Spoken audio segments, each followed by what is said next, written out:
నిరీక్షణ న్యూస్కు స్వాగతం. నేను మీ మ్యాజిక్ రాజా. సింగరేణి కార్మికులకు లాభాల వాటా పంపిణీలో యాజమాన్యం రాష్ట్ర ప్రభుత్వం రాజకీయం చేస్తోందని తెలంగాణ జాగృతి వ్యవస్థాపకురాలు ఎమ్మెల్సీ కవిత ఆరోపించారు. మంచిర్యాల జిల్లా శ్రీరాంపూర్లో జరిగే బతుకమ్మ వేడుకలలో పాల్గొనేందుకు వెళ్తూ పెద్దపల్లి జిల్లా గోదావరిఖనికి వచ్చిన ఆమెకు హెచ్ఎంఎస్, తెలంగాణ జాగృతి నాయకులు స్వాగతం పలికారు. రామగుండం మున్సిపల్ కార్పొరేషన్ కార్యాలయం సమీపంలోని అంబేద్కర్ విగ్రహానికి కవిత పూలమాలలు వేసి నివాళులర్పించారు. అనంతరం ఆమె మీడియాతో మాట్లాడుతూ కార్మికులకు లాభాల వాటా పంపిణీలో కాంగ్రెస్ ప్రభుత్వం తప్పుడు లెక్కలు చూపిస్తూ వారి నోట్లో మట్టి కొడుతోందన్నారు. దేశానికి వెలుగును పంచే సింగరేణి కార్మికులను శ్రమదోపిడికి గురి చేస్తోందన్నారు. సీఎం రేవంత్ రెడ్డి లాభాల వాటా పంపిణీ చేస్తున్నామని ఆర్భాటంగా చెబుతున్నప్పటికీ కార్మికులకు దక్కేది ఏం లేదని ఆరోపించారు. లాభాల వాటా కార్మికుల హక్కని, వాళ్ళకేమీ బిచ్చం వేయడం లేదని పేర్కొన్నారు. ఈ కార్యక్రమంలో హెచ్ఎంఎస్ రాష్ట్ర ప్రధాన కార్యదర్శి రియాజ్ అహ్మద్, తెలంగాణ జాగృతి బాధ్యులు నెట్టూరి రాజుతో పాటు నాయకులు పాల్గొన్నారు.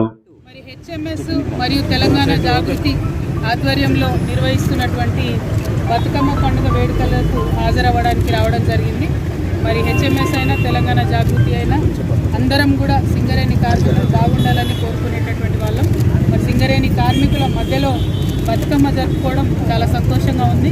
నిన్ననే మనం చూసినాం, ముఖ్యమంత్రి గారు లాభాల్లో వాటాను ఎన్నడూ లేనటువంటి విధంగా చాలా ఆర్భాటంగా ఇక్కడ ఉన్నటువంటి కోల్ బెల్ట్ ఎమ్మెల్యేలందరినీ తీసుకొని ఒక రాజకీయ రంగుతోని చేయడం జరిగింది.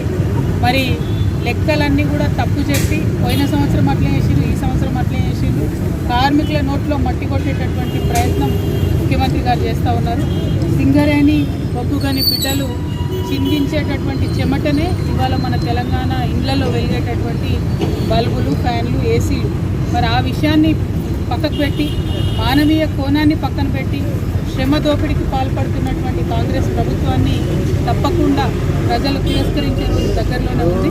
మరి మళ్ళొకసారి నేను ముఖ్యమంత్రి గారిని డిమాండ్ చేస్తున్నా, లోకల్గా క్షేత్రస్థాయిలో ఇవ్వాల్సినటువంటి అపాయింట్మెంట్ కూడా మీరు సీఎం స్థాయిలో ఇస్తున్నారు. అదేవిధంగా లాభాల్లో వాటా అనేటటువంటిది కార్మికుల హక్కు. మీరేదో భిక్షమేస్తలేరు మాకు, దానికి కూడా రాజకీయ రంగు పులిమి నిన్న మీరు చేసినటువంటి ప్రకటన సింగరేణి కోల్బెల్ట్ ఏరియాలో ఎవరు కూడా దాన్ని పాజిటివ్గా స్వీకరిస్తలేరు. మీరు ఈ సందర్భంగా నేను ముఖ్యమంత్రి గారిని కోరేది ఒకటే, మీరు బొగ్గుగని కార్మికుల కష్టాలను తెలుసుకోండి, వారికి సంబంధించిన అంశాలన్నింటిలో పాజిటివ్గా స్పందించండి. దానికి రాజకీయ రంగును మాత్రం కులమకండి నేను కోరుతా ఉన్నాను. Thank you.